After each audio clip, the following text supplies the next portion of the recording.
네, 계속해서 이제 지방직과 2021년도 구급 지방직 구급 문제를 해설하도록 할게요. 왜 이 해설 강의가 이렇게 길어지냐면 여러분들이 아시다시피 이 해설 강의 답을 맞춘다는 게 무슨 의미가 있어요. 올해 국가직 시험을 볼 때 국가직 시험에서 도움이 되라고 하는 거 아니야. 도움이 되고 이 주변에서 시험에 나오면 맞출 수 있도록 또 똑같이 나오는 것도 있고 그러니까 그런 의미에서 의미가 있는 거니까 시간이 걸려도 여러분이 하나하나 이렇게 검토를 해보고 시험장에 들어가 보면 좋을 것 같아요. 자, 문제 5번. 실내 보호의 원칙에 대한 설명으로 옳은 것과 옳지 않은 것을 바르게 연결한 것은 행정청이 공적인 의사 표명을 하였다면 실내 보호의 원칙이 뭐예요? 행정청이 한 공적인 의사 표명을 인정해 주는 거 아니에요? 인정해 주는 거 아니에요? 그게 신뢰보호 원칙. 신뢰보호 원칙 법적 근거는 두 군데 나오죠. 행정절차법 보시면 행정절차법이죠. 행정절차법 몇 조에 나와요? 행정절차법 내 보면 신뢰보호 원칙이 나오죠, 그죠? 금방 안 나오냐? 응? 어디요? 행정절차법 행정절차법 맞는데? 잠깐. 여기 나오지, 그지? 제 사주 눈에 보이는데 이렇게 까만 거 빵빵 말하네. 행정청은 직무를 수행할 때 신의에 따라 성실히 해야 되는 행정절차법이 나오는 거예요. 법적인 근거에 대해서 사주이지, 사주. 그 다음에 행정청은 법령 등의 해석 또는 행정청의 관행이 일반적으로 국민들에게 받아들여졌을 때 공익 또는 제3자의 정당한 이익을 현재의 해칠 우려가 있는 경우를 제외하고 새로운 해석 또는 관행에 따라 소급하여 불리하게 처리하여서는 안 된다. 근데 관행이 받아들여진 거는 우리가 인정해 주자. 행정청이 하는 의사 표명에 대해서 사인인 상대방이 행정이 처분의 상대방이 그걸 갖다 신뢰하고 믿었다면 그걸 인정해 주자 그 말이죠. 행정기본법에도 들어가 있어요. 행정기본법 들어가 보면 행정기본법 이제 올해 여러분 이거 읽어보시고 들어가라 그랬죠. 행정기본법에 보면 행정기본법 제 12조에 나오는데 12조 신뢰보호 원칙이 행정청은 공익 또는 제3자의 이익을 현재 해칠 우려가 있는 경우를 제외하고 행정에 대한 국민의 정당하고 합리적인 신뢰를 보호해야 된다. 합리적인 신뢰를 보호해야 된다. 이것이 신뢰보호 원칙이에요. 어떤 공적인 의사 표명이 있었다. 견해 표명이 있었다. 행정청이 누가 공무원이 그러면 그것을 신뢰한 국민은 인정해 주자고 말이에요. 행정청은 권한의 행사의 기회가 있음에도 불구하고 장기간 권한을 행사하지 아니하여 행정청이 권한을 행사하지 아니하 국민이 그 권한이 행사되지 아니할 것으로 믿을 만한 정당한 사유가 있는 경우에는 믿었으니까 그 권한을 행사해야 된다. 다만 고객 또는 제3자의 이익을 현재 해칠 우려가 있는 경우를 예로 한다. 그래서 신뢰보호 원칙은 법적 근거가 행정절차법과 행정기본법에 지금 나오죠. 그죠? 자, 그러면 지금 문제에서 묻고 있는 것은 행정청이 공적인 의사 표명을 한 이후에 사실적 법률적 상태가 변경되었다면 행정청이 이를 취소하지 않는 한 여전히 공식적인 의사표명은 유효하지 않다는 거예요. 이게 판례가. 행정청은 상대방이 유효기간 내 신청이 없거나 사실적 법률적 상태가 변경된 경우에 행정청의 공식적 의사표시는 실효된다. 구필승 행정법 68페이지 5째 줄에 나온다. 1권에. 자, 1권 보면 50, 몇 페이지라 했어? 몇 페이지라 했어? 금방 봤는데 몇 페이지인지 뭐네. 뭐라고? 68페이지 5째 줄 다시 1권 필생행정법 1권 68페이지 68페이지 5째 줄 5째 여기 보면 우리 판례가 있어요. 판례 그대로 나오는 내용이에요. 판례의 내용이에요. 행정청이 상대방이 어떤 처분을 하겠다고 확약 또는 공적인 의사 표명을 하였다 하더라도 그 자체에서 상대방으로 하여금 언제까지 처분의 발령을 신청하도록 유효기간을 두었는데 그 기간 내에 상대방이 신청이 없었다거나 확약 또는 공적인 의사표명이 있은 후 사실적 법률 상태가 변경되었다면 그와 같은 확약은 누구예요? 행정청이 한 확약이에요. 확약이나 공적인 의사 표명은 행정청이 별다른 의사를 기다리지 않고 뭐라고? 실효된다는 의미예요. 실효된다.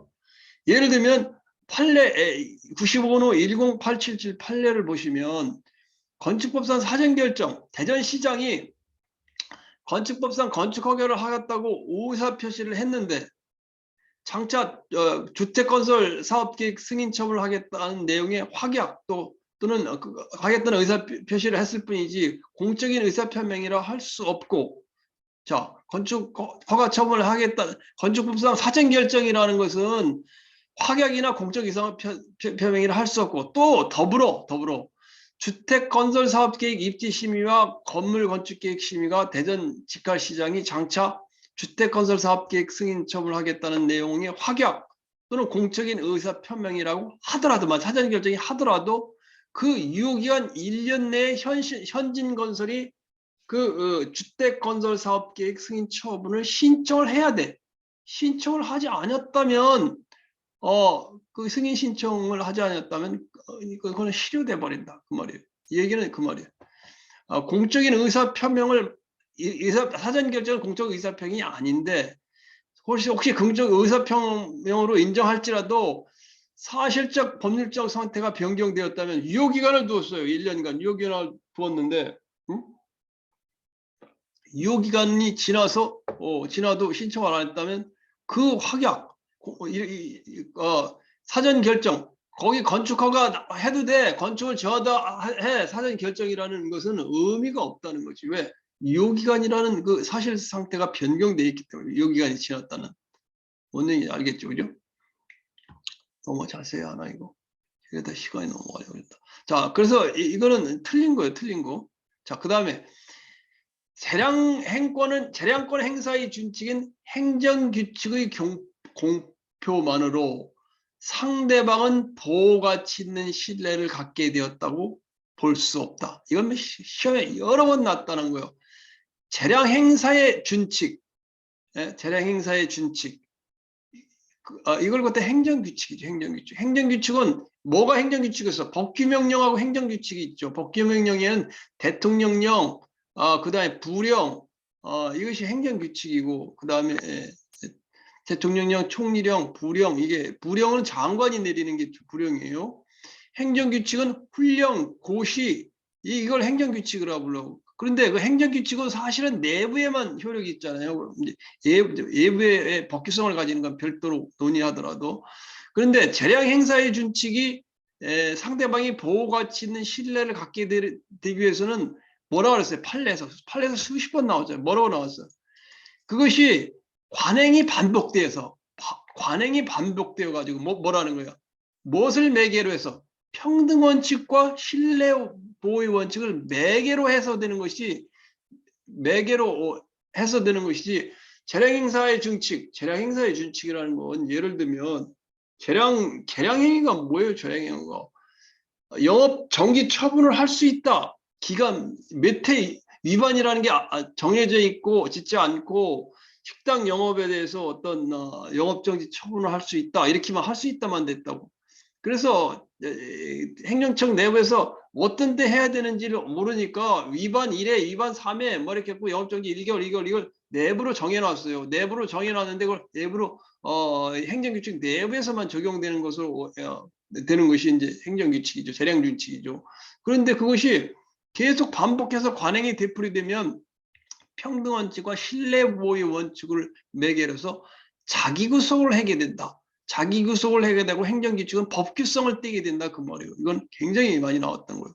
이건 뭐 틀린 거예요. 1번도 틀리고 2번도 틀려요. 행정청이 공적인 견해를 표명하였는지 판단할 때 반드시 행정조직성의 형식적인 권한 분쟁에 구애될 것은 아니다. 판례의 입장이죠. 판례. 구패스 행정법 1권 58페이지 판례. 58페이지를 보죠. 행정법 58페이지 판례에 나오는 내용이죠. 그죠? 여러 번 나오죠. 그죠? 신뢰보호가 원칙이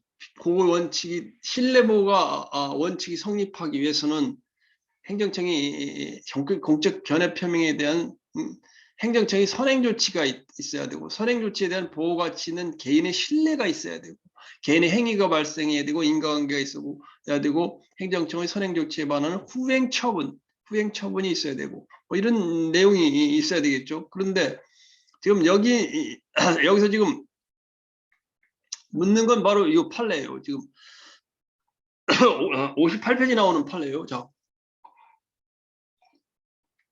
행정청이 공적인 견해 표명의 판단은 행정청의 조직상 권한, 공무원의 조직상 지휘 임무 등 언동을 하게 된 구체적인 경위, 상대방의 신뢰 가능성에 비추어 실질적으로 판단한다. 따라서 그 얘기는 뭐냐면 이게 2020년 국가직에 나왔죠. 국가직이 나왔는데 2020년 지방직에 나온 거 아니야.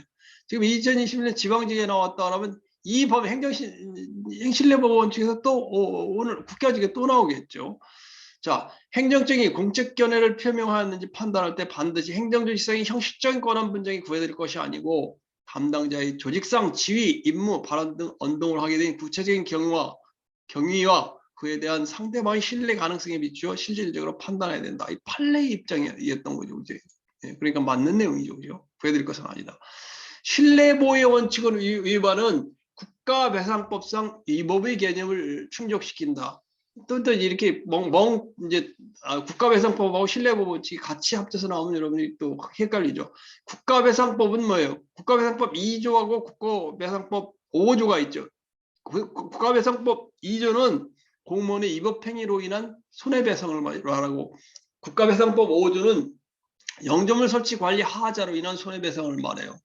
그래서 국가배상법 2조에 나오는 위법이라는 것은 공무원이 직무집행을 함에 있어서 고의 또는 과실로 법령에 위반하여 타인에게 손해를 가할 것, 이게 이제 그 국가배상법의 그 위법의 국가배상법의 요건 아니에요?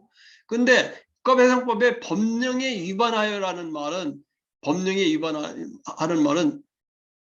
판례에서 나오는 거예요. 위법이라는 의미는 엄격한 의미의 법령뿐만 아니라 인권 존중, 권력 남용 금지, 신의 성실, 원칙, 공소 양속 등의 위반을 포함하여 널리 그 행위가 객관적인 정당성을 결여하고 있는 것을 의미한다. 그 위법이라는 의미는 여기 잘못됐어요. 1407 아니라 140페이지요. 이권의 140페이지. 불생정법 이건 140페이지 위에 보면 보이죠, 그죠? 국가배상 책임에 있어서 공무원이 직무를 집행함에 있어서 고의 또는 과실로 법령에 위반하여, 그 법령 위반이라는 것은 엄격한 법령 위반뿐만 아니라 뭐라고 했어요? 인권 존중, 권력 남용, 신용 성실, 공소 양속 등의 위반을 포함하여 그 행위가 객관적으로 정당성을 결여한다. 따라서 신의 성실, 신뢰보호의 원칙도 이 안에 들어간다 그 말이에요. 그게 무슨 말이냐? 법령에 위반했다는 것이 그냥 법만 위반하는 것이 아니고 여기 지금 여러 가지 그 판례를 두었듯이 예를 들면 성폭력 범죄 담당 경찰관이 뭐예요? 범인 식별시를 사용하지 않고 범인으로 예상되는 사람 41명을 한꺼번에 해놓고 어린애한테 얘가 맞느냐 이게 맞느냐 얼굴로 지목해보라는 거. 이건 피해자의 뭐예요? 피해자의 수치심을 일으킬 수 있죠. 따라서 이권 존중 차원에 있어서 위법하단 말이야. 따라서 손해배상청이 인정된다 그 말이에요. 그 다음에 수사 과정에서 여자 경찰관이 신체 검사를 하는데 수치심을 일으킬 정도로 팬티 벗고 가운을 입도록 하고 손으로 두드리는 방식으로 신체 검사를 한다. 이것도 이 위법의 개념에 해당된다는 거예요. 또 도라산 역산에 있는 기둥에 벽화를 설치했는데 설치한 사람의 의견도 안 듣고 그냥 그냥 철거해버렸다. 이럴 때는 이 위법성이 있을 수 있다. 예술 창작가의 명예의 감정을 침해할 것이 예상되므로 위법성이 인정될 수 있다. 이게 판례 입장이에요. 따라서 다시 돌아와 보면 여기 보면 이게 그 말이에요. 국가배상법상의 위법이라는 건 뭐예요? 국가배상 공무원이 직무를 집행함에 있어서 고의 또는 과실로 법령에 위반하여 타인에게 손해를 가할 경우 국가가 배상을 책임해 주는 거죠. 그때 그 위법하다는 개념에는 신뢰보호의 원칙, 신의 성실의 원칙, 그다음에 권리 남용의 원칙 이런 것이 다 포함된다 그 말이에요. 그러니까 뭐예요? 맞는 내용이죠. 답은 1번. 가, 날은 틀렸고 다라는 맞는다. 자, 이렇게 전체적으로 검토를 해서 나가시기 바라요. 자, 문제 6번. 행정행위의 효력에 대한 설명으로 옳지 않은 것은? 잘 보세요. 행정처분이 아무리 위법하다 하더라도 그 하자가 중대하고 명백하여 단연무효라고 보여야 할 사유가 있는 경우를 제하고는 아무도 그 하자를 이유로 그 무단히 그 효과, 효력을 부정하지 못한다. 이게 바로 공정력이에요. 공정력. 타기관에 대해서는 공정력이 구성요건적 효력으로 불린다. 공정력에 대한 부분이에요. 행정처분은 성립의 하자가 있더라도 그 하자가 중대하고 명백하여 무효가 아닌 한 권한 있는 기관에 의하여 취소하기 전까지는 이런 유학에 추정되는 효력, 이걸 공정력이라고 불려도 맞는 내용이에요. 자, 구필수 행정법 377페이지 나온다고. 그 다음에 민사소송에 있어서 어느 행정처분의 당연 무효 여부가 선결 문제로 되는 경우에 이를 판단하여 당연 무효임을 전제로 판결할 수 있고 반드시 행정소송 등의 절차에 의하여 그 취소나 확인을 받아야 되는 것은 아니다. 여러분이 공정력의 선결 문제에서 민사소송의 경우, 그 다음에 형사소송의 경우가 나눠져 있어요. 그래서 행정처분이 민사법원에서 당연 무효가 선결 문제로 된 경우에는 행정법원이 민사소송에서 그걸 판단할 수 있다 그 말이에요. 여기 이번 해설을 보면 행정처분이 당연 무효인 경우에 구성요건적 효력이 발생하므로, 왜냐하면 당연 무효인 경우에는 구성요건적 효력이 발생하지 않아요. 민사법원 행정처분의 당연 무효를 확인할 수 있음. 이런 각종 근로소득세 부가처분이 무효인 경우 민사법원은 이 부가처분에 대한 그 무효 여부를 판단할 수 있다. 부당이익에 반한 청구소송에서 행정처분의 무효 여부를 판단할 수 있다. 왜? 공정력이 발생하지 않기 때문에. 공정력은 취소할 수 있는 행정행위에서 발생하죠. 구필수 행정법 1권 381페이지. 자, 1권 382페이지 한번 볼게요.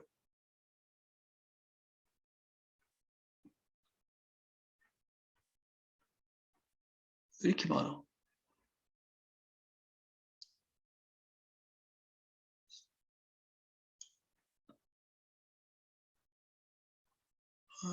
이렇게 382페이지.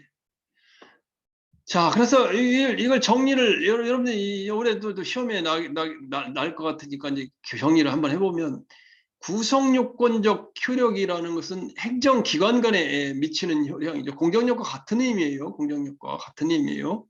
자, 구성요건적 효력에는 행정기관의 행정행위가 비록 하자가 있더라도 하자가 중대하고 명백하여 무효가 아니라 권한 있는 기관에 취소되니까 다른 행정기관과 법원은 행정기관은 행정기관의 행위를, 법원은 행정기관의 행위를 존중해야 되고 자신들의 결정을 A 행정기관의 행위 법적 효과와 존재를 인정해야 하는 구속력을 말한다. 이러면서 선결 문제에 대해서 논의했죠. 그래서 민사사건에서 행정행위 효력 유무가 선결 문제로 된 경우, 행정행위 하자가 단순 위법인 경우는 공정력이 발생하기 때문에, 행정행위 하자가 취소사인 단순 위법인 경우 민사법원은 행정행위 구성요건적 효력으로 해서 그 행정행위 효력을 부인할 수 없다. 예를 들면 조세부가 처분의 위법을 이유로 이미 납부한 세금 반환을 청구하는 부당이득 반환 청구 소송이 민사소송이죠. 조세부가 처분이 위법을 이유, 무효가 아니에요. 민사법은 조세부가 처분을 취소하고 납부된 세금 반환을 명할 수 없다. 공정력이 발생하기 때문에. 먼저 저가 취소돼야 되죠, 그죠? 행정청에 의해서 행정 처분 취소가 먼저 있어야 되죠. 그다음에 행정행위가 하자가 무효인 경우 이 내용에 대해서 지금 아까 나온 거예요. 행정행위가 당연 무효이면 구성요건적 효력을 발생하지 않는다. 구성적 요건적 효력은 행정행위가 취소, 단순 위법 또는 취소 사유인 경우에 발생하기 때문에.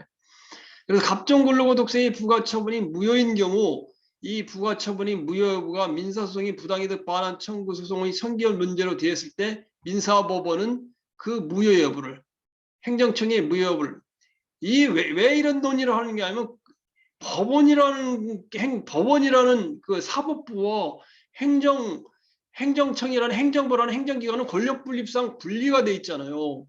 따라서 이런 권한 있는 기관 행정청이 한 걸 갖다가 다른 기관에서 말과알부 못하는 거 이런 인정해 주는 거 이걸 우리가 공정력이라고 부르고 구성요건적 효력이라고 부르는 거예요. 자, 그다음에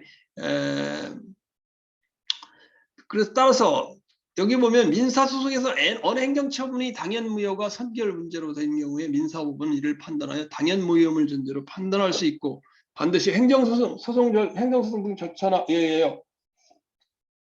그 취소나 무효를 먼저 받아야 되는 건 아니다. 그 말이죠. 그 다음에 민사사건의 행정행위 위법 여부가 선결 문제가 된 경우 손해배상 청구 소송의 경우 자, 이것도 보세요. 행정행위 위법 여부가 국가배상 청구 소송에서 선결 문제가 된 경우 민사법원의 행정행위 위법 여부를 판단할 수 있다. 왜?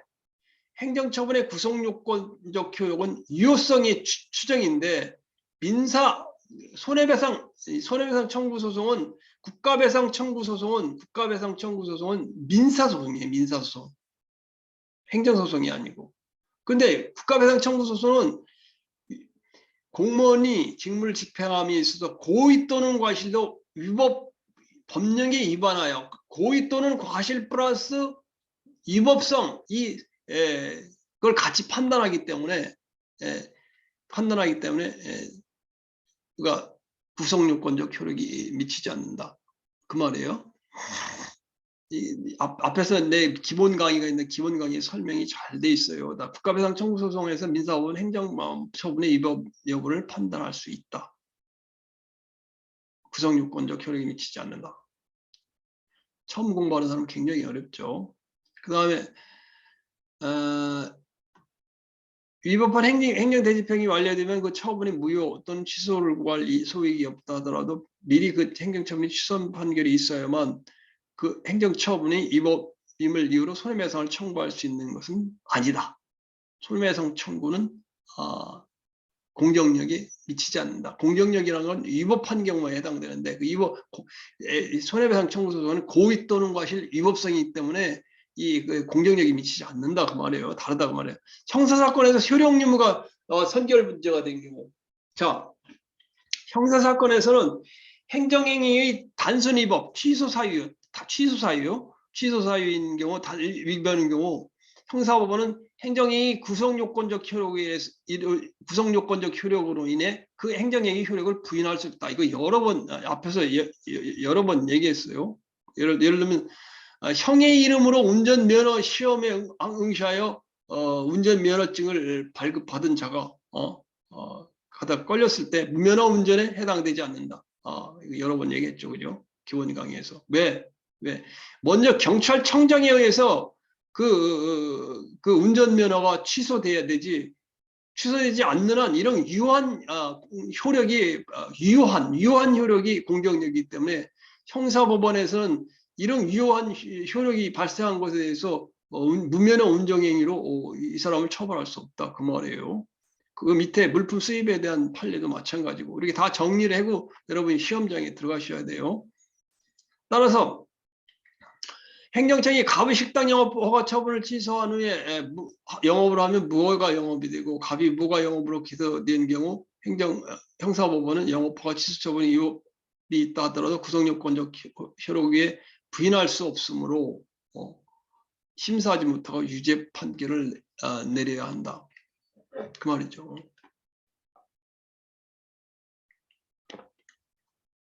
자, 여기 내용 등들은 좀 다 검토해보고, 그 다음에 형사사건에서 행정행위 하자가 무효인 경우, 행정행위 하자가 무효인 경우에는 구성요건적 효력이 발생하지 않는다.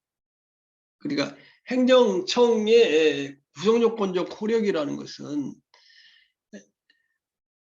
취소 사유의 경우에만 해당되기 때문에 행정청의 행정처분이 행정행위가 그 성립에 하자가 있더라도 무효가 아닌 한 무효의 경우에는 유효성을 추정하지 못해요. 근데 단순 위법인 경우 유효성을 추정받는다 그 말이죠.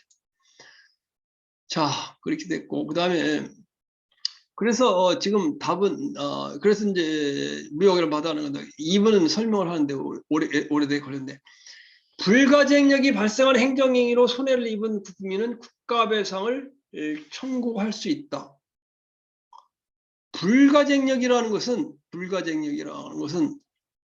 행정의 상대방이 제소기관의 경과로 인해서 그 소송을 제기할 수 없는 걸 우리가 불가증력이라고 불러요.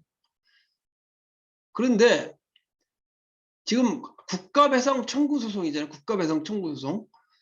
대법원은 취소 소송과 손해배상 청구 소송은 그 제도의 취지를 달리하므로 행정행위의 불가증력이 발생할지라도, 행정행위 제소기간이 지났을지라도 손해배상 청구 소송이 가능하다.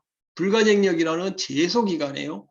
제소기간이 지났을지라도 손해배상 청구는 가능하다. 따라서 불가증력이 발생한 행정행위로 손해를 입은 국민은 국가배상을 청구할 수 있다. 국필승행정법 1권 389페이지 15째 줄, 389페이지 15째 줄 보면 여기 나오죠. 불가변력에 대해서 잘 나오죠. 그죠? 불가변력과 불가증력의 관계에 대해서. 불가증력이 발생해도 여기 15째 줄.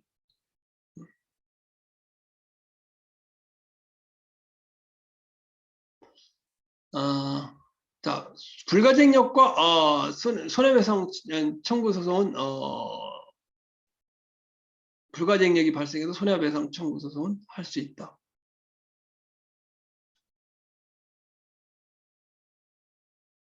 자, 그 다음에는 391페이지 다시 돌아와가지고 389페이지 1권 389페이지 아래에서 15째 줄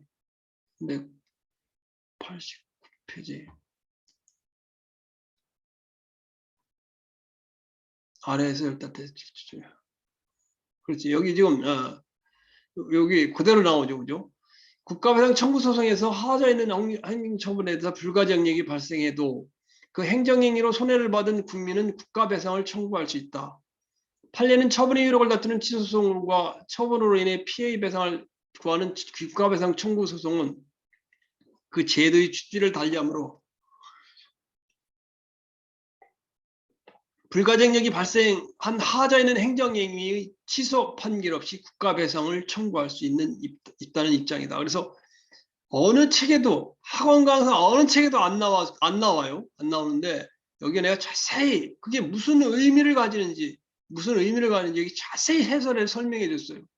이거 뭐 그 한양대학교 그 교수 책에 있는 그 내용들 뭐 좀 아마 거기 이런 내용도 나올 거예요. 그 대학 교재에도 그대로 설명돼 있는 거예요. 그대로 나오잖아요. 시험에 난 거. 자, 기필생이 보라고 말이에요. 자, 그 다음에 행정행위 불가변력은 당의 행정행위에 대해서만 인정되는 것이 아니고 동종의 행정행위라면 그 대상을 달리하더라도 인정된다. 불가변력이라는 것은 예를 들면 행정심판의 재결이라든가 이런 것 같이 그것은 굉장히 공신력이 있기 때문에 한번 행정심판 재결을 했는데 그걸 며칠 있다 또 바꾼다고 행정심판위원회에서 결정하는 건 그렇게 못한다는 거예요. 한번 결정을 하면. 따라서 불가변력이란 국민의 권리와 이익을 옹호하고 법적 안정성을 도모하기 위해 특정한 행위에 대해 행정청이라 해도 이걸 자유로이 취소, 변경, 처리할 수 없는 것을 말한다. 스스로가 한 거에 대해서 스스로 취소하거나 처리하지 못한다는 거예요. 그렇다고 본다면 방해 행위에 대해서만 인정되지 동종 행정행위라도 그 대상을 달리하는 경우 이를 인정할 수 없다. 예를 들면 인천 세무서장이 갑에 대한 직물유세 부가처분 취소 결정의 효력은 갑에 대해서만 미치지 제3자인 을에 대해서 직물유세 부가처분이 미치지 않는다. 부가처분의 취소 결정이 미치지 않는다. 행정법 1권 390페이지에 나온다. 이렇게 보기 말고. 자, 390페이지 보자고.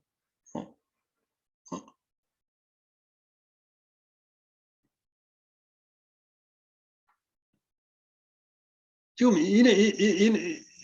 310이 나오는 이게 불가변력과의 관계 아니에요? 불가변력이.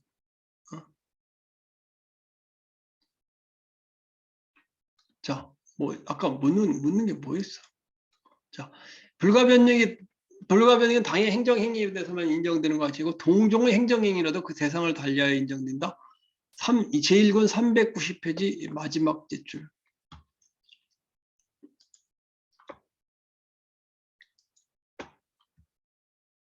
여기 그대로 나와요. 390은 마지막 줄인데 행정행위 불가변력은 당의 행정행위만 인정되는 것이고 동종의 행정행위라도 그 대상을 달리게 할 때는 인정될 수 없다.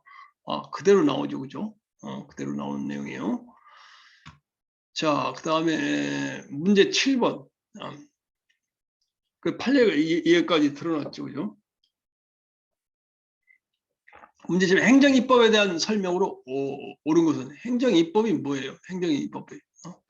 행정부가 법을 제정하는 거죠. 뭘 제정? 법률을 시행하게 대통령령, 그 다음에 법규명령, 그 다음에 행정규칙을 제정하는 걸 행정입법이라고 그러죠.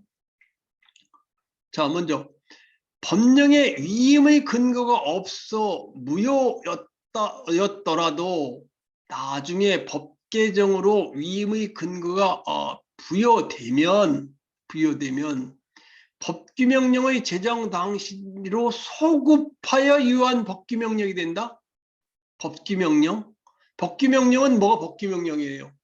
대통령령이 시행령이에요. 부령, 그다음에 총리령, 부령 이게 법규명령이에요. 그다음에 조례도 들어가죠. 자, 그런데 이거는 판례가 뭐에서 나오는 판례냐면 예를 들면 법률에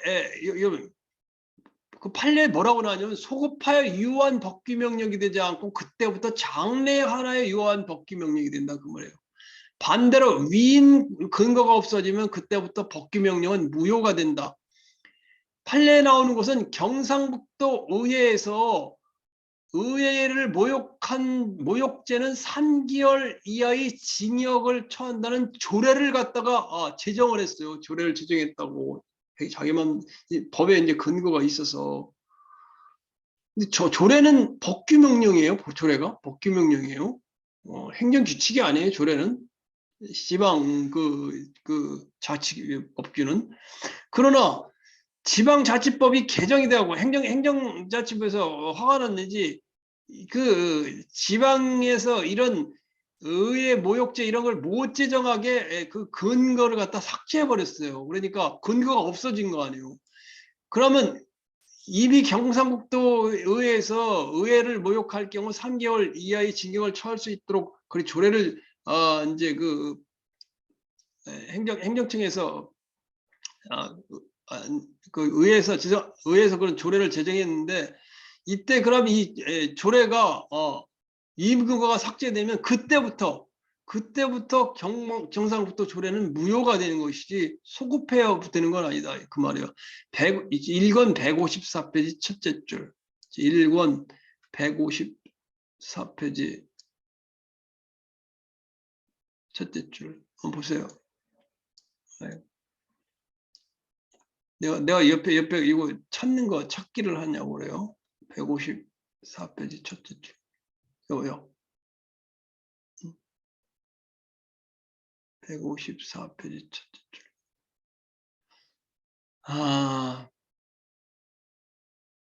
경상북도 의회에 대한 게 그대로 나오는데 왜 표지가 안 맞지, 그지?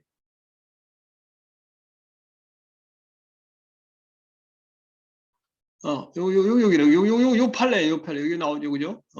자, 여기 그대로 그대로 나온 거예요, 그대로. 이게 여러 번 판례가 난 거예요.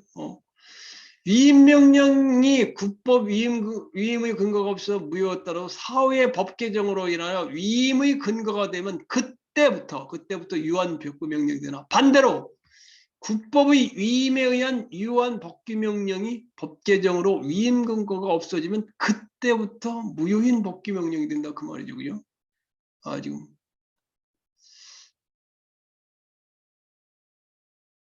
이게 그 말이에요. 그 말이란 말이죠.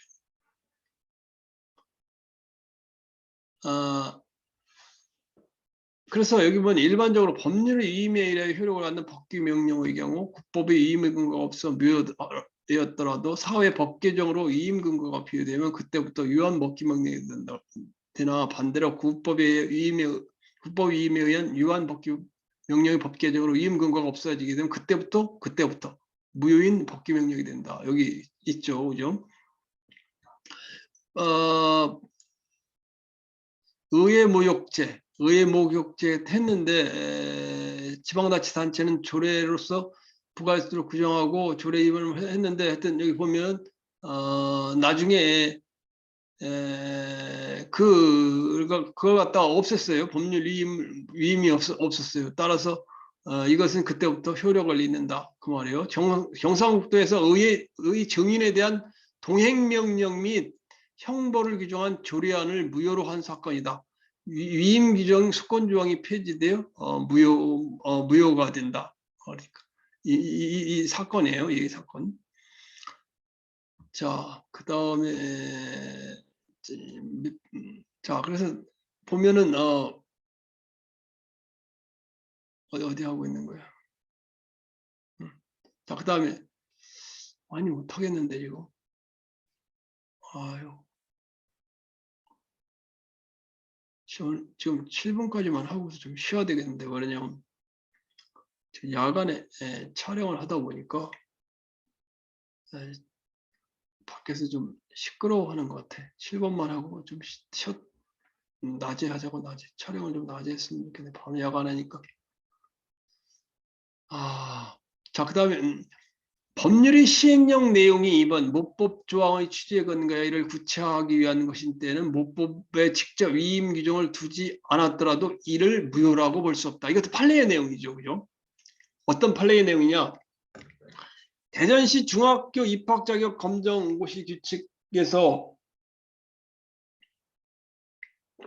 만 12세 이상인 자를 응시 자격, 중학교를 들어가려면 어때요? 만 12세 초등학교를 졸업하고 넘어야 초등학교를 넘어야 우리 교육법에 만 12세 이상인 자를 중학교 입학 대상으로 하잖아요. 따라서 그거에 대해서 그 법에 위임 근거는 없을지라도 위임 범위는 맞잖아요. 그래서 이걸 위임 범위를 벗어나지 않고 위임 근거는 없었어. 그렇지라도 지금 모법에 초등교육법 시행령 모법에 직접 위임하는 근거는 없지만은 법 시행령 내용의 모법 조항의 취지를 분석을 해보니까 중학교를 들어가기 위해서는 최소한 만 12세 이상이 돼야 되는 것이 그 취지다. 그럴 경우 위임하는 규정, 위임 근거 규정이 없더라도 무효라고 볼 수 없다. 나온 건 판례 입장이에요. 판례 입장. 자, 그 다음에 3번 대통령의 입법 부작위에 대한 국가배상, 대통령이 아니라 대통령령의 입법 부작위에 대한 국가배상 책임은 인정되지 않는다? 인정된다. 어떤 경우에 인정됐어? 이런 경우 있어요. 이것도 판례예요. 국회에서 행정법 1권 181페이지 판례에 나오는데 군 법무관 임용 등에 관한 법률 제6조에서 군 법무관이 뭐예요?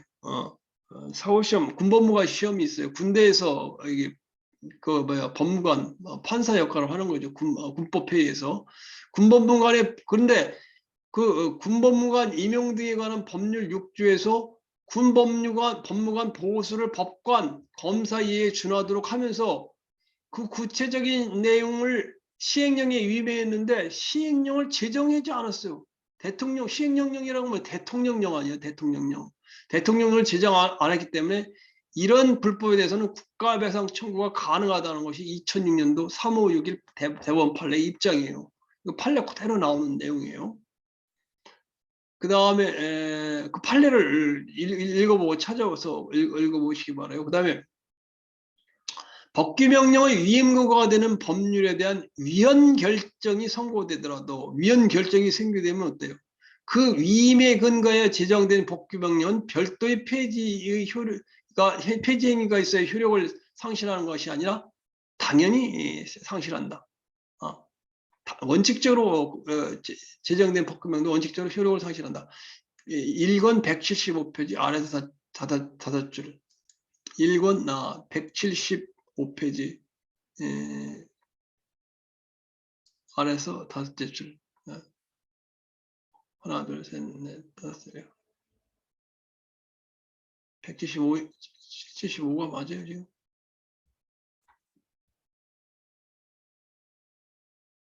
176페이지를 보고 왔던데. 175페이지가 이거는 여기 아니야. 이거 175페이지 다섯째 줄 아니야, 그죠? 4페이지거네, 175페이지. 이거 페이지네. 아래 하나, 둘, 셋, 넷, 다섯.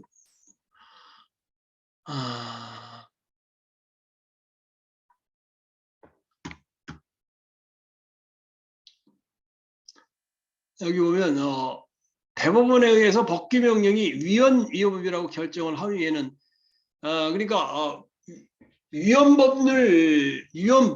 위헌법률심 법률이 헌법에 위반되는지 여부는 헌법재판소에서 하고 대통령령 그다음에 총리령 시행령 이거에 대한 위법 여부는 대법원에서 판별을 해요. 판단을 해요.